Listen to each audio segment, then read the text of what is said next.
I think surprised is the word I'd use, but I will say this. A U.S. district judge who heard this case just moments ago even took note, calling some aspects of Frank Russo's plea agreement unusual, and I'm going to get to that in just a second. But first, the headline here is we watch former Auditor Russo arrive at the U.S. federal courthouse around 3 o'clock this afternoon. He arrived here in this vehicle with his attorney, Roger Sonnenberg. He appeared relaxed. He's smiling there.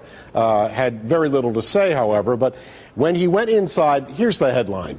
The man who was a political fixture in this county for more than 2 decades stood before a U.S. federal judge and admitted that he knowingly and willfully ripped off taxpayers. He pled guilty to 21 counts of conspiracy to commit bribery, mail fraud, as well as tax evasion. Now, all of those charges are going to bring him 21 years, 8 months in a federal prison, and part of the plea agreement called for a federal prison near Cleveland. And of course, we're going to research and see where that is. I believe there is a federal prison facility in the Youngstown area. But now let's get to this plea agreement that the federal judge called unusual. Unusual in this sense.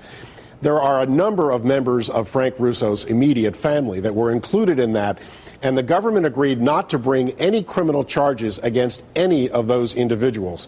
Also included in that agreement is no criminal charges against Frank Russo's companion, who he has a condominium with here in the Bracknell area. So there are some protections that were built into this that he insisted on. Something else which was unusual, as pointed out by the court, was that instead of reporting to prison in the next few months, Mr. Russo has been allowed to extend his freedom, if you will, until next May, when he will report to a federal prison. So he has a considerable period of time between now and then. Now, he also will be formally sentenced in December. Finally, he is going to have to pay restitution. That total figure is still up in the air, but a huge chunk of his state retirement pension is going to come out of that, as well as personal funds. So we're going to have more on this story tonight at 6 o'clock.